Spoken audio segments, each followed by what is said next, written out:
And for more on the high stakes of this escalating violence, I spoke with former Senator George Mitchell, who most recently served as President Obama's Special Envoy for Middle East peace.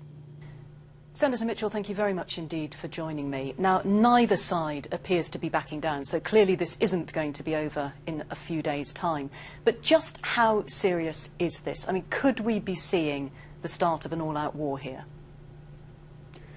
It is a very serious issue, and I have been saying for some time, nearly a year, that there was a lull that had created a false sense of security on all sides. The real danger is not so much from the internal conflict within Gaza, although that's very serious.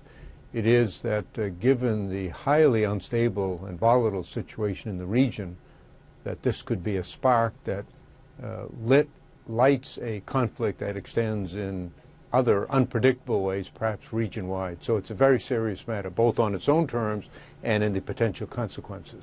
And are you seeing any signs of that happening imminently? Well, there's a long pattern in history here. You said at the outset that neither side appears to be backing down. That's been the case in the past, but in the past also they have found it in their mutual interest to establish a ceasefire, at least for a period, a lull, if you will.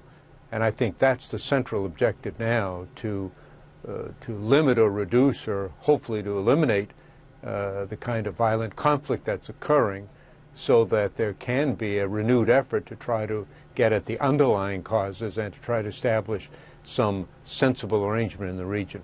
And it's a real test for the Arab Spring as well, isn't it? Because we're looking at a new world order. The US is asking Egypt's help to help defuse the situation. What is America's role right now? Well, the role of the United States is, as it has been in the past, as the only entity that's capable of establishing the circumstances that could lead to a negotiation and to peace. And with our allies, I know that there are at this very moment American officials in Europe trying to organize a united response to deal with this immediate crisis. It remains one to try to stabilize the situation, to create the context in which Israelis and Palestinians can sit down and negotiate directly, hopefully leading to an agreement. That's proven impossible to attain so far, but I think it is so much in the self-interest of both sides that they will ultimately come around to it. But Senator Mitchell, you are one of the people who has been one of the prime movers for peace in this region. What is your gut instinct? I mean, can this ever really be achieved?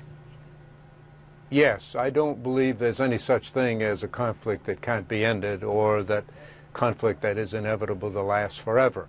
Individuals and societies both act out of self-interest, and I think ultimately both sides here, Israelis and Palestinians, will recognize that it is in their self-interest to reach an agreement. Now, it's also in the self-interest of countries in the region. You mentioned the so-called Arab Spring. It's proven to be a very long and difficult winter for the Arabs, particularly with what's going on now in Syria, problems that continue in other parts of the region, all the while the Gulf Arabs especially feeling menaced by the events in Iran.